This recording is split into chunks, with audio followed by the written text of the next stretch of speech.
Hello, thanks for watching this video. Today I'll just be going over Restless Leg Syndrome, which is a common disorder syndrome that pharmacists will come across regardless of practice setting, but particularly in older people. The majority of information that I'm presenting here is directly from a JAMA clinical review, which is an excellent publication. I strongly recommend reading it. There is a link down below and also a QR code to link to there. It is behind a paywall, just so that you know. I've also pulled some information from the RSEGP, one of their Australian Journal of General Practice papers, and also from Up to Date. So I'll go over just a brief overview, go through the epidemiology and pathophysiology, risk factors, presentation, and the assessments. Obviously, some of this is more directed towards medical professionals, but I think it's relevant for pharmacists. I'll go over the management and then some practical considerations. So, as a brief overview, it is a sleep-related movement disorder. It's characterized by an uncomfortable urge to move the legs whilst during inactivity, and it's relieved by movement. It affects around 3% of adults worldwide. I'll go over a little bit more around that, the epidemiology later. It's more common in women. It's associated with iron deficiency and pregnancy. It's also associated with a number of other conditions, which are important to be aware of. And it's generally linked and associated with reduced quality of life, mood and anxiety disorders, and cardiovascular disease. So it is a condition that obviously causes distress and discomfort for individuals, but it has significant quality of life impacts that are really important to be aware of. So in terms of epidemiology, 1.9 to 6.4% prevalence internationally. Clinically significant symptoms are around 3%, whereas any severity of symptoms is around closer to 5 to 15%. But yeah, 3% clinically significant symptoms is quite a burden on society. Most people have an onset before 45 years of age, so about 66%. And the reason why this is the case, but it's not necessarily detected in these people, is because they have minor symptoms or fluctuating symptoms that aren't bothersome. So they typically will present later on, but they often will have symptoms before 45 years of age. And it affects about 10% of adults over 65. Older persons are more at risk of this, and it is consistently underdiagnosed. In terms of the pathophysiology, it's multifactorial and it's not completely understood. So there's reduced CNS iron stores are a consistent finding in individuals. So even if systemic iron levels are normal, reduced CNS iron stores are a common finding. So normal iron indices do not translate to normal brain levels, which might be related to iron transport dysfunction at the blood-brain barrier. There's a genetic component to it. So in twin studies, they've found a 70% heritability. In idiopathic patients, about half of them have a first-degree family member with a history of restless leg syndrome. And there are certain genes implicated that are also implicated with other disorders, so nervous system dysfunction or insomnia or iron homeostasis. There's a dopaminergic component to it, so there's findings that there's increased presynaptic dopaminergic activity.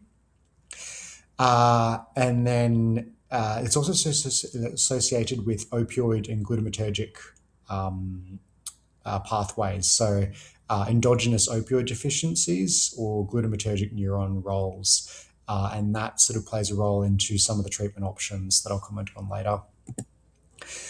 There's various risk factors. So iron deficiency. So iron supplementation is recommended if the TSATs are below 20%, and or the ferritin is below 100 nanograms per mil, and potentially even up to 300 nanograms per mil. This is obviously quite different to the normal person that we're assessing we would consider someone for supplementation for iron deficiency. So over 40% of restless leg syndrome patients without anemia have iron indices in this range. So TSATs below 20%, or the ferritin below 100 nanograms per mil. So we do have a higher threshold to treat these people. It's very common in pregnancy. So 22% of pregnancies in the first and the third trimester will experience restless leg syndrome, and about 16% in the second trimester. And about 3/4 of these cases will resolve after a month of delivery. Opioid withdrawal is associated with this. So up to 50% of people with opioid withdrawal, whether from opioid use disorder or post-op opioid use, will experience restless leg syndrome. And it's also very common in about quarter of people with end-stage kidney disease, those with peripheral neuropathy, multiple sclerosis, Parkinson's disease, and obstructive sleep apnea. And also people with multiple sclerosis, migraine, essential tremor, or other movement disorders. Risk factors also include older age, as mentioned, family history because of the genetic component, and medicines. So medicines, particularly the first generation antihistamines, dopamine antagonists, and certain antidepressants, so those serotonergics, so tricyclic antidepressants, SSRIs, SNRIs, and mirtazapine. And there is an association with vitamin D deficiency. However, supplementing has not been shown to have any benefit. In terms of the clinical presentation, so it is a movement disorder. So most people will complain of restlessness, discomfort, twitchiness, or unpleasant movements. But people will also describe other symptoms, so burning, ants crawling, fidgeting, general irritation, pain, electric currents, and tingling. So as I'll comment on later, it can be confused between other neuropathic syndromes. So that's important to be aware of. And for a diagnosis, you need all three of these. So an urge or a need to move the limbs. It cannot be accounted by another condition, and it needs to cause distress or functional impairment. It's commonly associated with paresthesia. It's present at rest and improves with movement, and it's worse at night generally. The severity, as I've already said, can be quite variable, and it can be unilateral, so only affecting one limb. As a differential diagnosis, leg cramps, positional discomfort, myalgia, venous stasis, leg edema, arthritis, and habitual foot tapping. And I'll comment on later, there's a good table coming up that shows sort of how to differentiate between these syndromes or disorders, and how to identify whether that might actually be restless leg syndrome. It's associated with other conditions. So about 30% of people will have significant depression symptoms, and this can extend to suicidal ideation. So it is really important to be aware of and ask people. It's associated with multimorbidity and poor health very generally. Other mental health disorders such as panic disorders, generalized anxiety disorder can occur. There's an increased cardiovascular disease occurrence. However, the data is a bit mixed on this.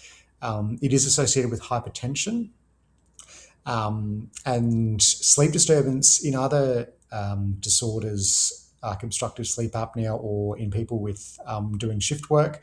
There's evidence that those are associated with increased cardiovascular disease. So the mechanism may be sleep disturbance.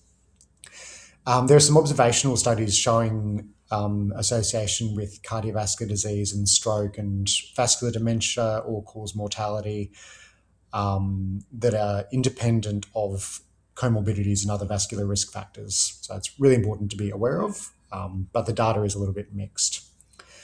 So periodic limb movements of sleep are considered the physical manifestation of this. So these are involuntary movements during sleep, and it's associated with restless leg syndrome. Most people with restless leg syndrome will have these periodic limb movements of sleep, but they're just regarded as the motor sign of restless leg syndrome. This PLMS, or periodic limb movements of sleep, it's associated with other medical conditions like heart failure and MS and SSRI use, and just generally healthy older adults. However, restless leg syndrome is a little bit different because it's characterized by the waking urge to move, whereas periodic limb movements of sleep can just be involuntary movements during that sleep that partners or other people might recognize. That doesn't necessarily translate to restless leg syndrome. In terms of the assessment and diagnosis, beyond the scope of a pharmacist, but it's important to be aware of. So looking into the family history, causative medicines, and then going through the differential diagnosis. So as I said, centrally acting H1 antagonists, so first generation antihistamines, serotonergics, and dopamine antagonists are really important to be aware of.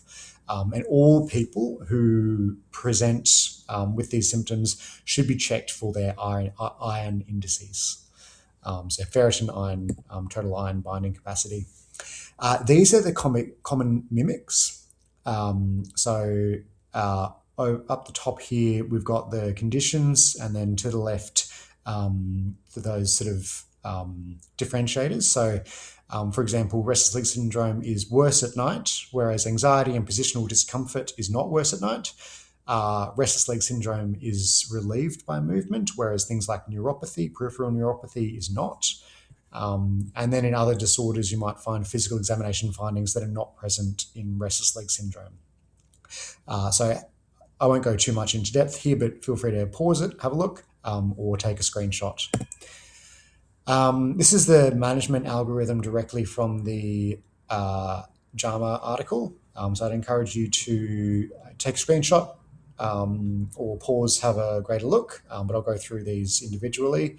But we can go see that there's an initial management. It does say obtain serum ferritin later on that algorithm, but as we discussed, everyone who presents with these symptoms should have their serum ferritin levels checked. This is a very similar algorithm, but this is taken from the RSEGP.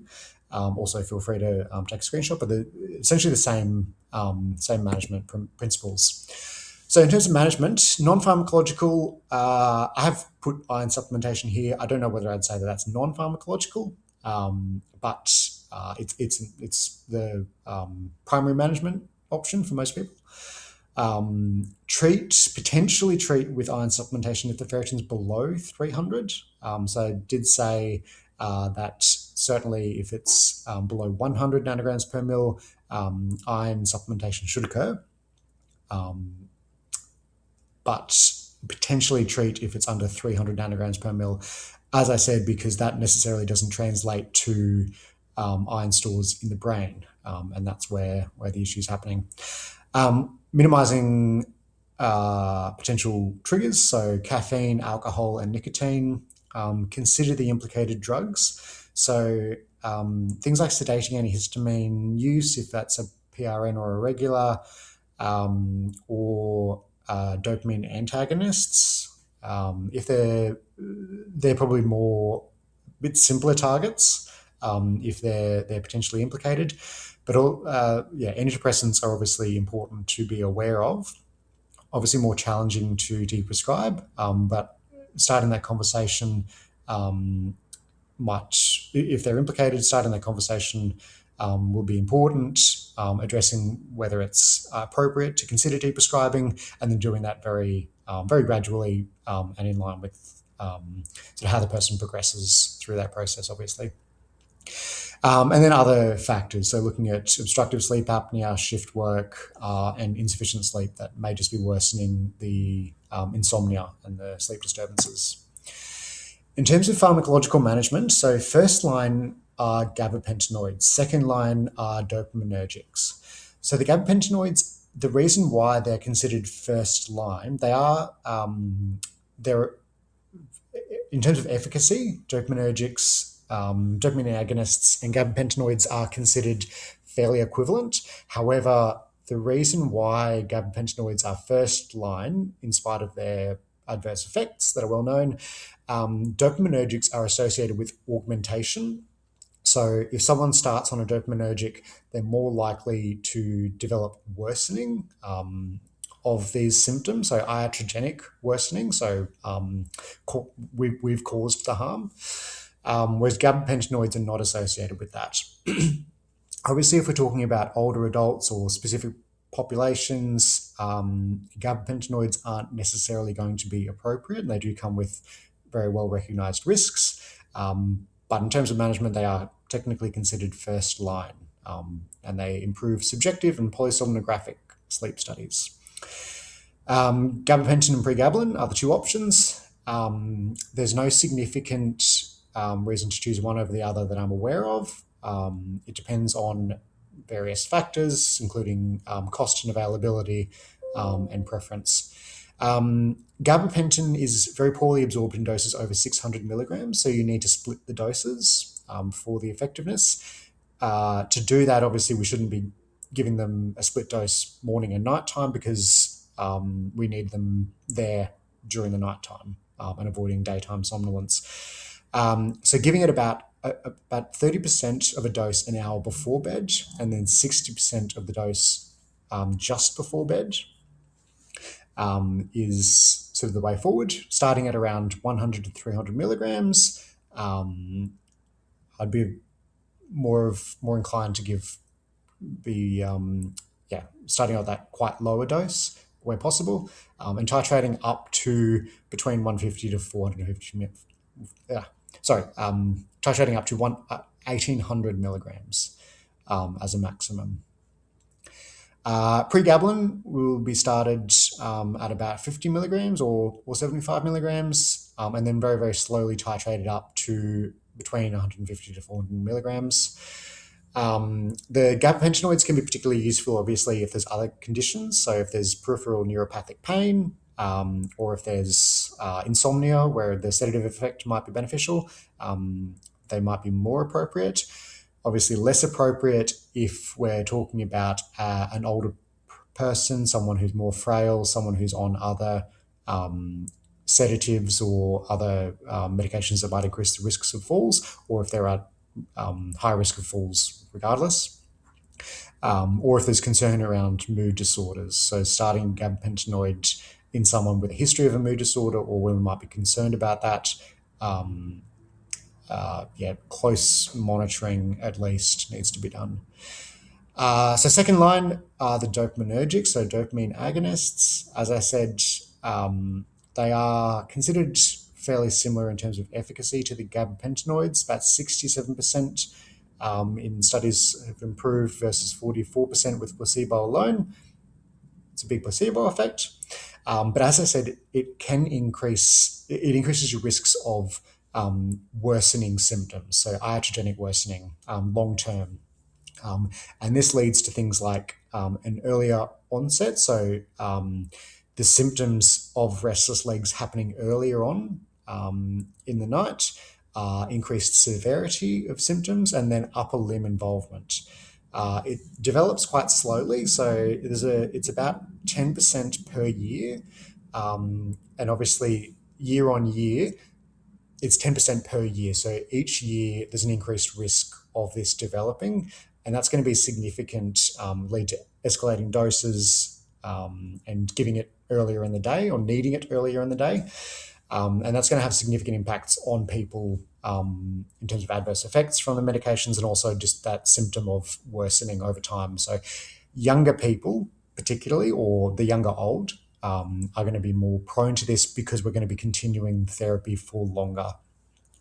Ideally, we need to involve specialists if this does happen, because withdrawal of the dopamine agonists can lead to rebound symptoms and then depression and suicidal ideation.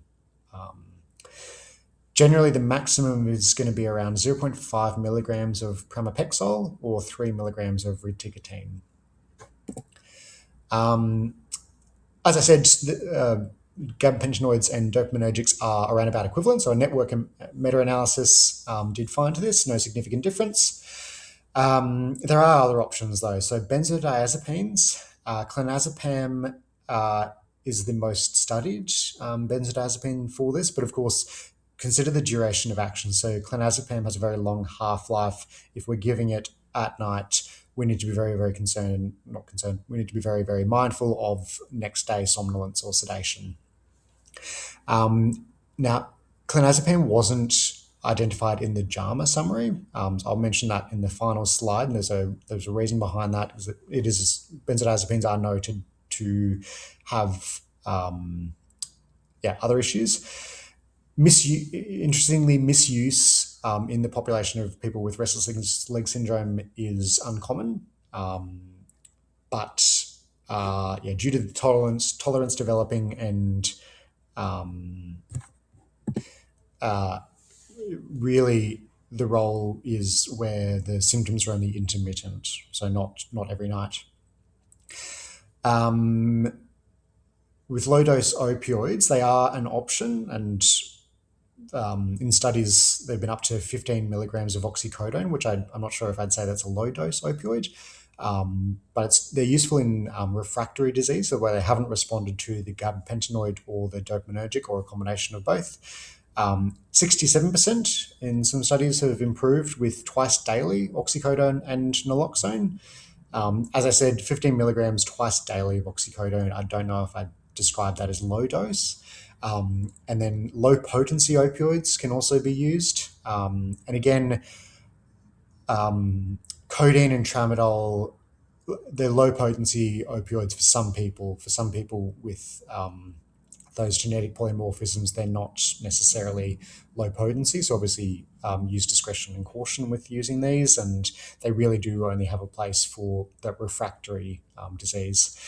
So codeine, we can start at 30 milligrams going up to 180 milligrams, and tramadol 50 milligrams immediate release, escalating up to 100 milligrams immediate release at night, or 200 milligrams of slow release tramadol.